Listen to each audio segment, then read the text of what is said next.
This video shows you how to install your Ring doorbell if you want to wire it to your existing doorbell system.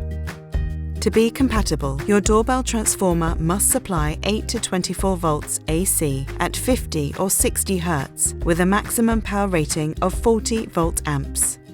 If your transformer doesn't meet these specs, you can use the Ring plug-in adapter 2nd generation or install your video doorbell wirelessly. First, remove the faceplate by pulling it forward from the bottom. Gently pull this orange tab to remove the battery. Next, fully charge the battery by plugging it into a USB port or power supply with the included cable.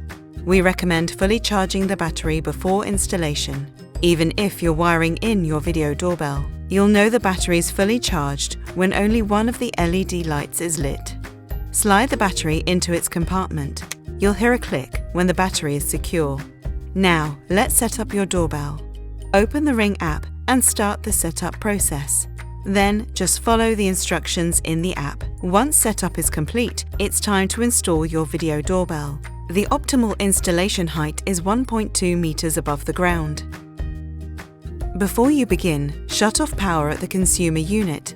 Then remove your existing doorbell button from the wall and disconnect the wires. Use your video doorbell as a template to mark the install location. If you're installing video doorbell on stucco, brick or concrete, use a 6mm masonry drill bit to drill the mounting holes into your wall. Then, press the included anchors into the holes before you drive the screws. If you're installing on wood or siding, you can skip this step. Then, loosen the terminal screws on the back of your video doorbell. If your doorbell wires are too short to wire to your video doorbell, you can use the included wire extensions and wire nuts to extend them.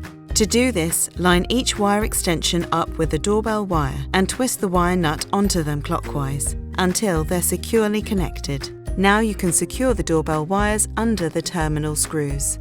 It doesn't matter which is which, as long as one wire goes to each screw and the wires aren't touching. Give them a little tug to make sure they're firmly attached. Then feed all the wires back into your wall. Secure your video doorbell using the provided screws. Next, it's time to pop on your faceplate. Start at the top and click it into place. Now it's time to install the security screw, which looks like this. Only use this special screw.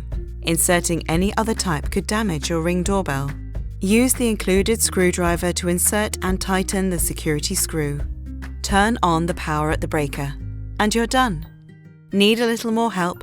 Head to ring.com/help.